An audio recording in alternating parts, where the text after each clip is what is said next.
Монгол гэдэг зоригтон ирчүүдэн зодгон дөрөсөж зогсоогоор өнөгчлөг зоримог сайхан их орн.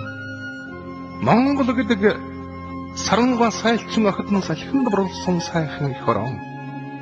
Монгол гэдэг тэнгэрэн цэлмэг тэгш талан цэлгэр тэнцүүгтэн цэмцгэр төвдөлхийд холсгүй сайхан их орн.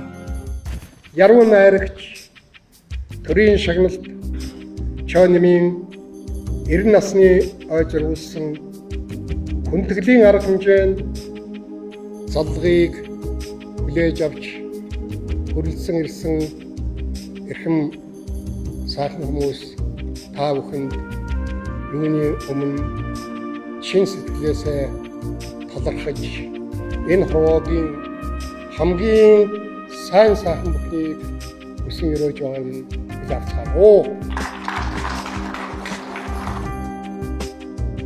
Суусан 227 хоног буюу 24 удаагийн өчиг 3 дугаар бүлэг нь Мөрдөнгийн чихтэй өрөөнд шүлэг найргаа бичсээр 4 дугаар бүлэг нь чооним би энэ сэтгэл бодлоор хэлцээгүй.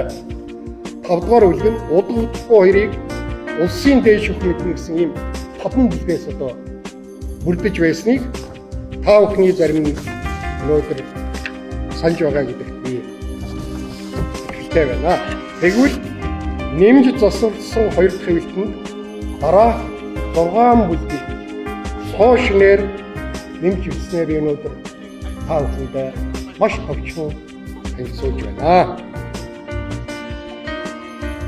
Их эзэн Чингис хааны үжид энэ боломжийг гаргаж өгсөн тус музейн захирал ах дэмж чулуун шавьда мөн одоо Чингис хаан музейн хамт олон энэ ялдан хүнээ талархаж байгаагаар илэрхийлье. Үнэн хайраа өгсөн миний сайхан Монгол үдийн наран гомярах халахын талд би үтсгэлэн га төгөлдөр Монгол тайланд би уйлцэг салхин дэрбих өрхний осорт би үүрийн храмд сунлзах уурганы үзүүрт би үсрэндэг төмөрний дэрвэн тууранд би энэ үнийг би дуусгах гэж энэ даргалын галын хажууд эсгийн гэрийн зайд ангичин төрсөн.